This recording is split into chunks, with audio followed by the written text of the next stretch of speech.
Shalom Alaikum, Tuhan memberkati kasih karunia Kristus Yesus dan kasih Allah Bapa kita di surga dan juga persekutuan Roh Kudus, penolong, penghibur yang dikaruniakan Bapa dalam nama Yesus Kristus Tuhan menyertai Anda.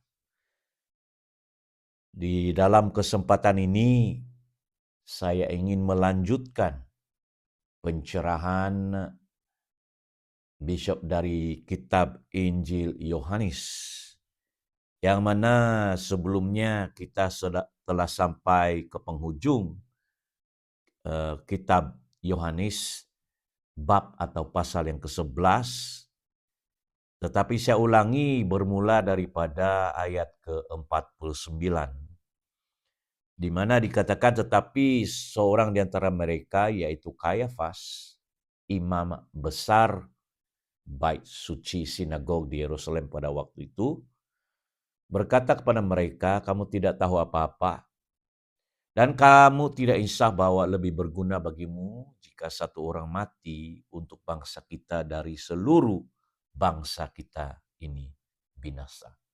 Imam besar ataupun high priest adalah otoritas yang muktamad, yang diberi hak kuasa menjadi imam yang besar dalam membuat pemutusan maupun perkataan dari hukum-hukum Taurat dan juga melaksanakan upacara-upacara agama Yahudi. Jadi di sini dia 51 dikatakan hal itu dikatakannya bukan dari dirinya sendiri, tetapi sebagai imam besar pada tahun itu ia bernubuat bahwa Yesus akan mati untuk bangsa. Jadi nubuat itu maksudnya memberi lamaran, ya ramaran apa yang bakal terjadi, dan Tuhan menggunakan Imam Kayafas untuk menubuatkan bahwa akan datang masanya di mana Kristus Yesus itu akan mati untuk bangsa itu. Dan itu memang terbukti dalam sejarah, baik tulisan Injil Matius, Markus, Lukas, dan Yahya atau Yohanes, bahwa dia disalibkan untuk menebus dosa. Dialah yang dinubuatkan sebagai anak domba Allah yang menghapus dosa dunia, yang dimaksudkan oleh Yohanes Pembaptis, yang dilambangkan dalam perjanjian lama sebagai domba, yang mana darahnya dioleskan di pintu masuk setiap keluarga orang Yahudi, dan malaikat maut yang diperintahkan Tuhan untuk membunuh anak laki-laki di seluruh kerajaan Mesir Fir'aun,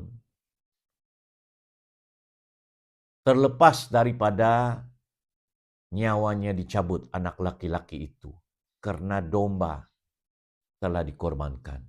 Dan Kristus itu dilambangkan sebagai domba. Domba Allah yang dikorbankan. So itu fakta, ramai orang, bahkan ramai agama lain, kepercayaan yang mengatakan bahwa Yesus itu tidak mati di salib. Dia digantikan seseorang yang rupanya seperti Yesus. Karena mereka tidak memahami bahwa hanya dengan nyawanya, yaitu darahnya itu, dapat menebus manusia berdosa yang telah jatuh di bawah kekuasaan setan, dosa hawa nafsu, dan hanya melalui pengorbanan Yesus itulah Tuhan dapat menerima kembali, Allah Bapa dapat menerima kembali setiap orang berdosa yang bertobat dan mengakui ketuhanan Tuhan Yesus itu dan mulai menjadi pengikutnya, menjadi anak-anak Allah. Sebab dalam Kristus itulah otoritas dan kuasa di bumi maupun di surga telah dikaruniakan. Barang siapa percaya kepadanya, seperti Yesus berkata, Yohanes 3:16, karena begitu besar kasih Allah akan dunia ini sehingga diberikannya anak tunggal, supaya barang siapa percaya kepadanya tidak binasa, melainkan beroleh hidup yang kekal.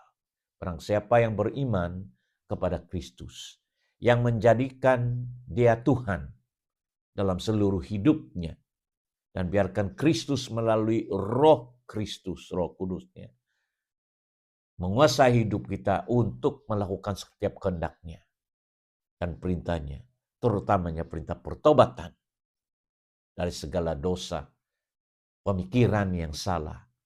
Bertobat juga dimaksudkan mengubah pemikiran daripada pengajaran yang salah dan sesat. Ramai orang Kristen hari ini yang disesatkan oleh pengajaran-pengajaran yang bertentangan dengan pengajaran Kristus. Kita juga harus bertobat dari segala itu. Jadi Kayafas menubuatkan, itu fakta sejarah, bukti ditulis bahwa Yesus memang mati di dalam roh, di dalam tubuh, tapi dalam roh dia hidup selama 3 hari dan 3 malam. Pada hari ketiga roh Kristus kembali ke tubuhnya dan dia bangkit dan hidup selama-lamanya sampai hari ini. Amin. Ayat yang ke-52, dan bukan untuk bangsa itu saja, tetapi untuk mengumpulkan dan mempersatukan anak-anak Allah yang tercerai-berai. Jadi ada satu kesatuan, ada satu panggilan menjadi satu tubuh Kristus kepada orang Yahudi maupun kepada bangsa bukan Yahudi. Semua orang, pintu telah terbuka keselamatan itu untuk memanggil semua orang di segala bangsa mendengar berita Injil ini dan mengumpulkan, Tuhan sengaja mengumpulkan, mempersatukan anak-anak Allah yang tercerai-berai.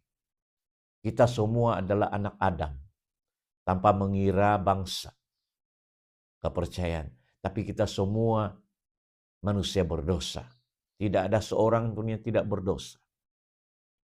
Maka Tuhan sedang memanggil, dikatakan 52 ini. Bukan hanya untuk bangsa Yahudi, bukan hanya bangsa ini, tapi juga mengumpulkan dan mempersatukan anak-anak Allah yang tercerai-berai kembali kepada pertobatan. Mulai dari hari itu mereka sepakat untuk membunuh dia. Jadi orang-orang Yahudi di zaman Yesus ini sudah berniat macam mana pun mereka mau membunuh dia. Apa sebab mau membunuh?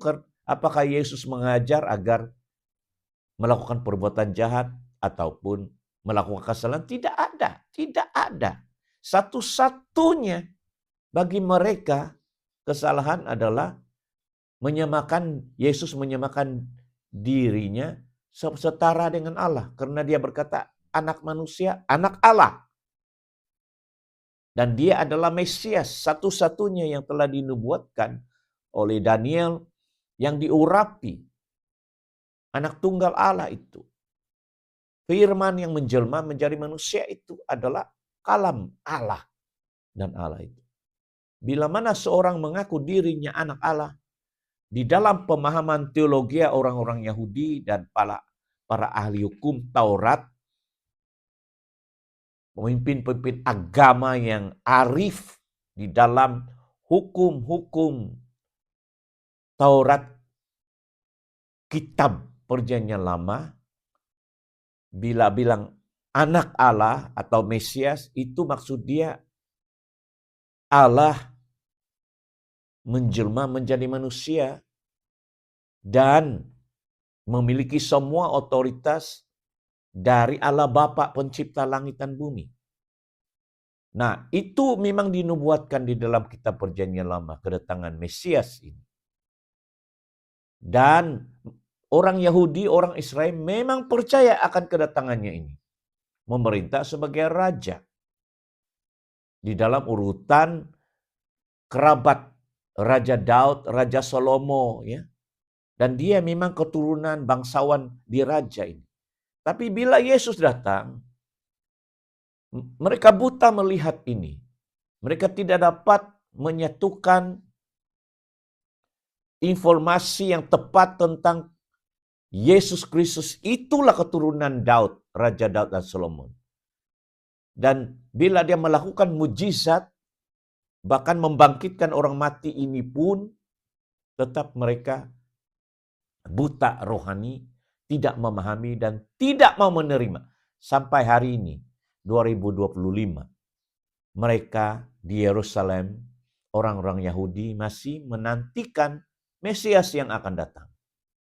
Padahal 2000 tahun yang lalu, Mesias ini sudah muncul. Dan dia akan datang betul untuk kedua kalinya menghakimi dunia di akhir zaman. Kristus itu Tuhan segala Tuhan dan Raja segala Raja. Dia akan datang kedua kalinya untuk menghakimi bangsa-bangsa. Jadi mereka mau membunuh dia karena mereka menganggap dia ini bukanlah Mesias. Bukan hanya menganggap, mereka tidak percaya, hatinya hitam. Dari apa-apa saja mereka akan mencari alasan. Dan akhirnya Yesus disalibkan, kita semua tahu. Satu-satunya kesalahan adalah dia menghujat. Menghujat Allah maksudnya menggelar dirinya anak Allah, Mesias. Yaitu menyamakan dirinya dengan Allah sendiri. Dan itu penghujatan manusia biasa mengaku dirinya anak Allah. Maka dihukum mati. Dan diserahkan kepada kerajaan Rom, dan hukuman untuk orang yang melakukan jenayah adalah digantung di kayu salib. Itulah hukuman pada waktu itu. Digantung di kayu salib sampai mati. Kalau tidak mati, dipatahkan tulang kaki, dicucuk dengan tombak supaya dia mati. Disengsarakan. So, ayat 54, karena itu Yesus tidak tampil lagi di muka umum di antara orang-orang Yahudi. Ia berangkat dari situ ke daerah yang jauh, dekat padang gurun. Karena Yesus melihat ini, dia tidak mau kadang bagi orang berani karena benar begitu kan. Tapi Yesus tahu masa dia. Dia bukan lari menghilangkan diri karena takut, tetapi dia tahu masa yang sesuai. So dia tidak lagi tampil begitu secara muka umum di antara orang Yahudi.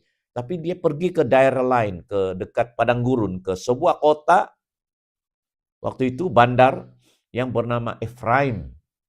Ya, Efraim itu saya rasa nama satu daripada ke-12 patriark ataupun ke-12 suku Israel. Efraim. Dan di situ ia tinggal bersama-sama dengan murid-muridnya. Jadi murid-murid ke-12, murid-muridnya yang dipanggil Rasul ini bersama-sama dengan Kristus. Di mana Yesus pergi, mereka tinggal bersama-sama dengan Tuhan. Ayat 55, pada waktu itu, Hari Raya Paskah. Orang Yahudi sudah dekat. Dan banyak orang dari negeri itu berangkat ke Yerusalem untuk menyucikan diri sebelum Paskah. Nah, perayaan Paskah atau Passover ini dirayakan setiap tahun, satu daripada acara hari besar yang dirayakan selama beberapa hari, di mana mereka memperingati zaman di mana para pengikut Moses dari perhambaan Mesir keluar dan mereka telah diselamatkan daripada hukuman malaikat maut, yaitu membunuh baik laki-laki. Setelah dioles darah domba, ya, darah domba di pintu-pintu di Mesir waktu itu, maka tiada kematian di dalam keluarga, anak laki-laki tidak mati. Malaikat Tuhan melalui atau pass by dalam bahasa Inggris, bila dia melihat darah teroles di pintu, darah anak domba, dan malaikat maut atau malaikat Tuhan tidak memasuki rumah itu. Dia melewati. Jadi pass over itu adalah melewati. Pass over, melewati. So diambillah nama ini Passover atau Paskah untuk memperingati bagaimana Tuhan melindungi, bagaimana Allah sendiri melepaskan mereka daripada perhambaan Mesir itu. So mereka merayakan ini dengan acara berdoa di sinagog waktu itu zaman Yesus ya. Dan ribuan orang datang di Yerusalem. Sentral ya. Yerusalem menjadi tempatnya mereka merayakan. Jadi setiap tahun orang-orang Yahudi yang terpancar di mana-mana negara luar akan datang ke sana, ke Yerusalem untuk merayakan hari perayaan besar ini yang dipanggil Paskah atau Passover. Jadi orang banyak dari negeri itu berangkat ke Yerusalem, dikatakan ayat 55, untuk menyucikan diri. Sebelum Paskah pun sudah ramai orang pergi di sana untuk membersihkan diri, bertobat, untuk bertemu keluarga-keluarga semua. Itu juga hari bagi mereka untuk hari memperingati hari pertobatan, hari di mana mereka mau berdoa, mempersembahkan diri kepada Allah Elohim atau Yahweh, kepada Allah Bapa sebenarnya. So ini adalah satu kebudayaan. Nah kita walaupun kita bukan bangsa Yahudi, tetapi kebanyakan agama-agama Kristen ya juga memperingati yang dipanggil Paskah ini, hari raya Paskah. Meskipun kita bukanlah orang Yahudi. Jadi apakah boleh diperbolehkan untuk merayakan Paskah? Bagi saya terserah pada kita. Kalau mau ingin memperingati perayaan Paskah ini dengan ibadah dan sebagainya, bukan dosa, bukan salah. Tetapi kalau tidak pun, merayakan Paskah pun bukan dosa dan tidak salah. Sebab ini hanyalah perayaan kepada orang-orang Yahudi, orang Israel, bukan orang yang non-Yahudi. Macam kita semua, kita bukanlah bangsa Israel. Tetapi demi menghormati, karena Yesus itu kan dilahirkan sebagai orang Israel, orang Yahudi. Jadi dia Tuhan kita, so kita turut memperingati ya dengan persekutuan doa, dengan perjamuan kudus, makan roti, bersekutu bersama-sama, ya menyampaikan firman Tuhan, macam family reunion lah ya, pertemuan boleh di gereja ataupun di rumah-rumah. Dan dikatakan kita juga memperingati bagaimana Allah melepaskan bangsanya daripada perhambaan Mesir, perhambaan raja yang tidak mengenal Tuhan, begitu kan?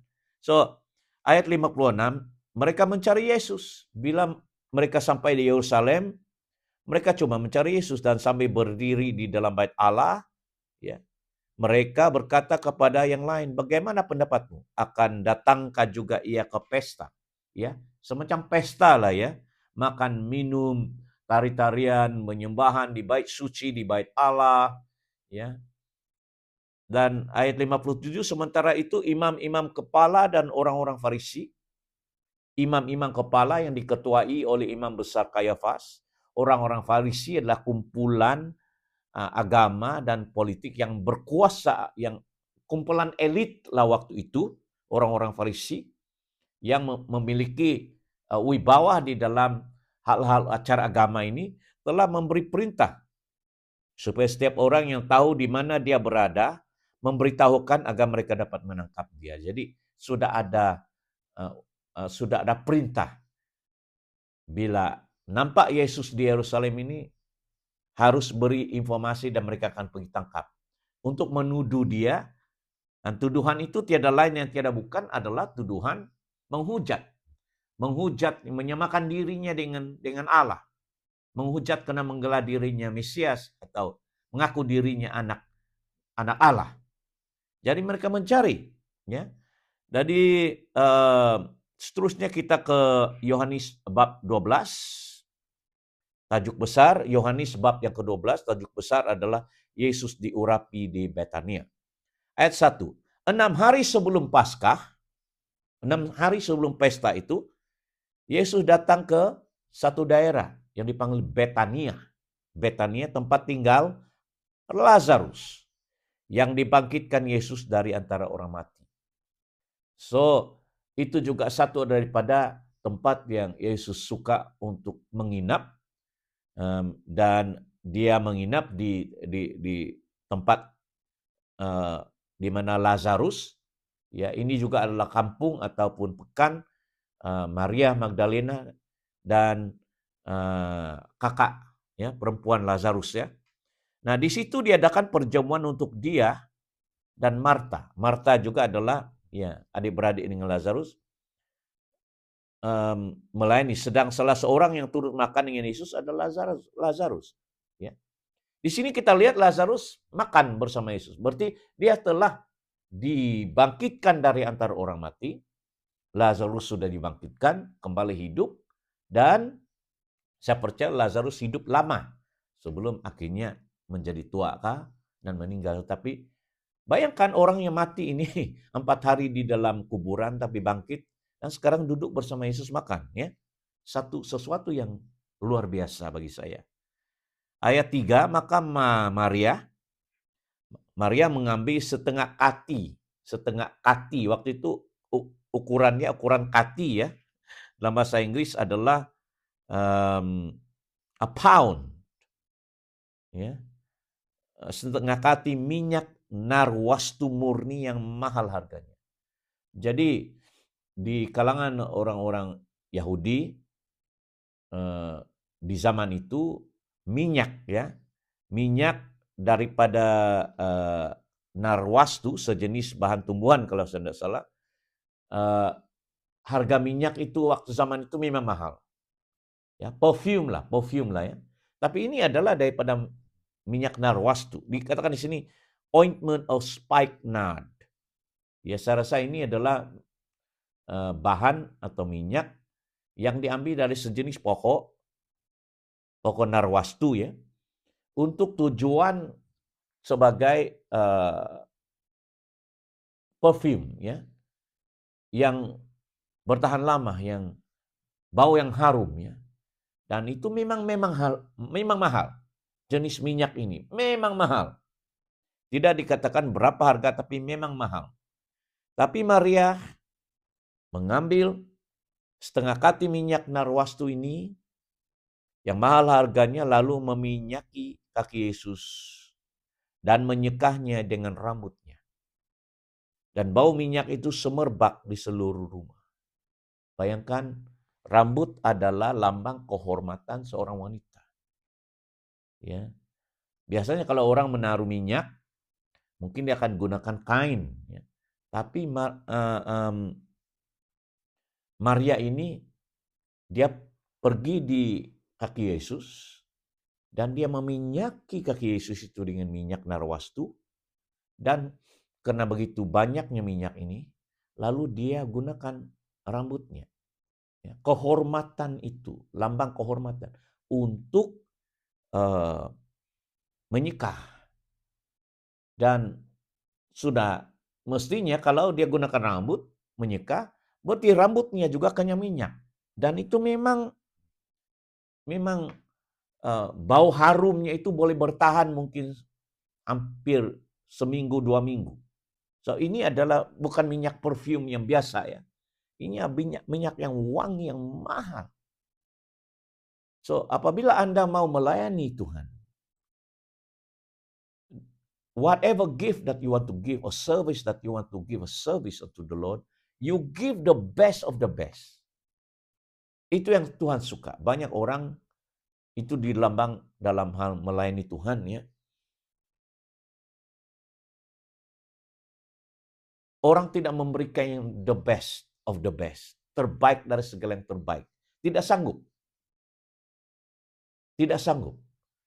So, zaman sekarang ini melambangkan satu pola melayani Tuhan di dalam pujian, penyembahan, menyembah Tuhan di dalam Roh Kudus.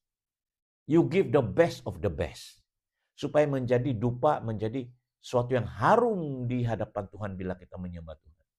Dan bagi saya, yang terbaik untuk menyembah Tuhan adalah dengan pertobatan, dengan hati yang suci, ya, memberikan sesuatu di rumah Tuhan yang terbaik, yang number one lah begitu.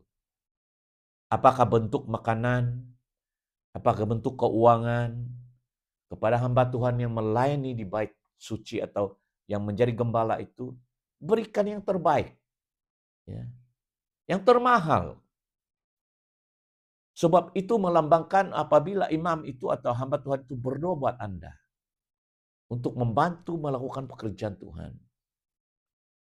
Itu menjadi satu yang mahal harganya, nilainya di hadapan Tuhan bila kita menyembah dalam Roh Kudus dan melayani Tuhan. Kita memberikan yang terbaik, jangan memberikan yang second class, yang sisa-sisa. Ya, itu menunjukkan hati Anda juga memandang Tuhan itu sebagai sisa-sisa dalam hidup. So, dari pemberian kita memanifestasikan nilai penyembahan kita, pelayanan kita di hadapan Tuhan.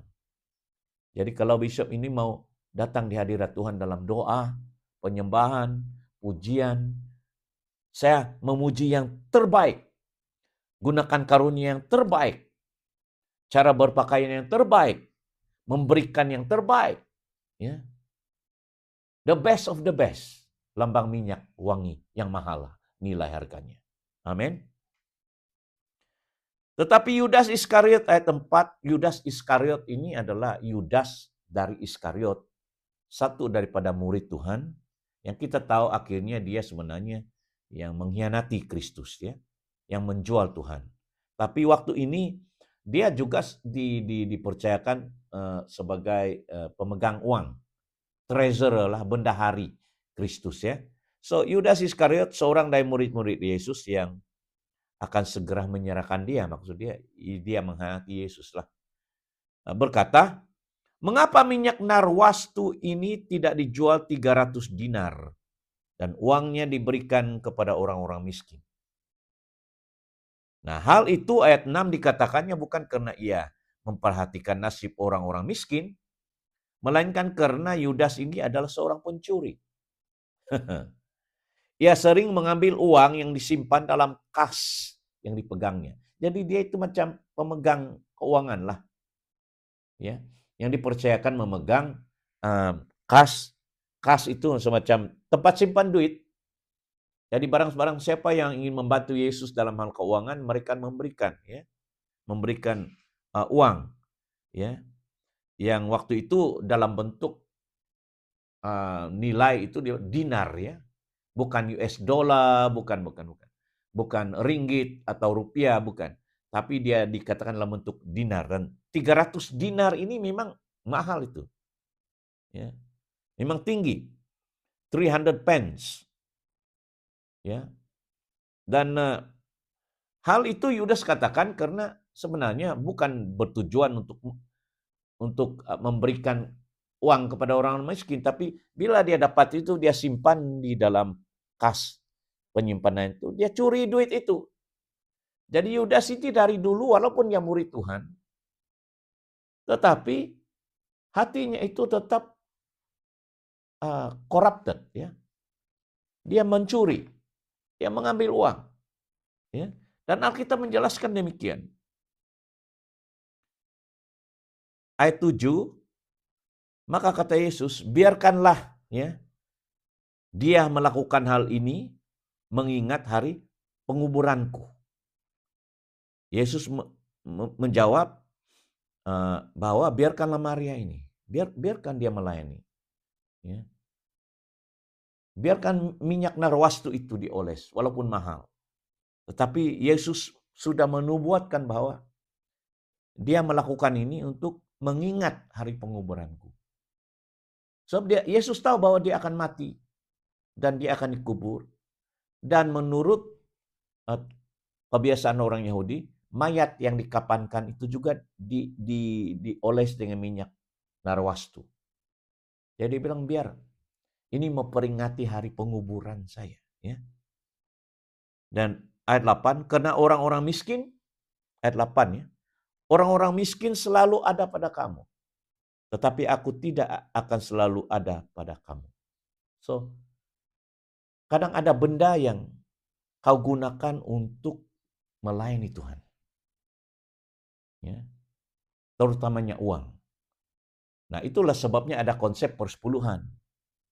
Ya, Malaki 3:10, bawalah persepuluhan dalam bentuk keuangan atau binatang waktu itu ditukar ke uang untuk membantu pelayanan Tuhan, membantu hamba Tuhan yang menjadi gembala, yang menjadi ketua ya, untuk melakukan pekerjaannya pengajaran firman Tuhan untuk berdoa. Jadi akan ada masanya seperti dia katakan, orang-orang miskin ini senantiasa ada. Kamu memberi sedekah itu senantiasa ada. Tapi ada special occasion ya. Acara macam ini, Yesus membenarkan walaupun mahal harganya. Tapi itu digunakan untuk pelayanan, melayani Kristus. Ya, melayani jemaat gitu. Di Kisah Rasul-Rasul pasal 4 dikatakan, siapa yang ada tanah dan rumah dijual dan uang itu mereka bawa, hasil jualan itu di kaki rasul-rasul. Dan rasul-rasul ini akan membagi-bagikan keuangan itu sesuai dengan keperluan di antara jemaat. Bukan orang miskin, bukan orang peminta sedekah, tapi anak-anak Tuhan, supaya senantiasa ada kecukupan. So, itu juga prioritas yang Yesus katakan, orang miskin itu selalu ada pada kita. Tetapi Yesus, maksudnya tidak selalu bersama kita. So, we give the best of the best. Melayani orang-orang suci, orang-orang kudus, hamba-hamba Tuhan. Ada masanya juga kita memberikan sedekah kepada orang-orang miskin. Orang-orang miskin ini seumur hidup kita senantiasa akan ada. Ya, yang memerlukan pertolongan kita. Tetapi jangan lupa bahwa dalam pelayanan Tuhan juga hamba-hamba Tuhan yang betul-betul dipanggil melayani Tuhan, ataupun ada bangunan ibadah yang kita membawa persembahan itu untuk digunakan untuk pembangunan rumah ibadah supaya orang-orang kudus bersekutu di sana. Boleh. Ya. So,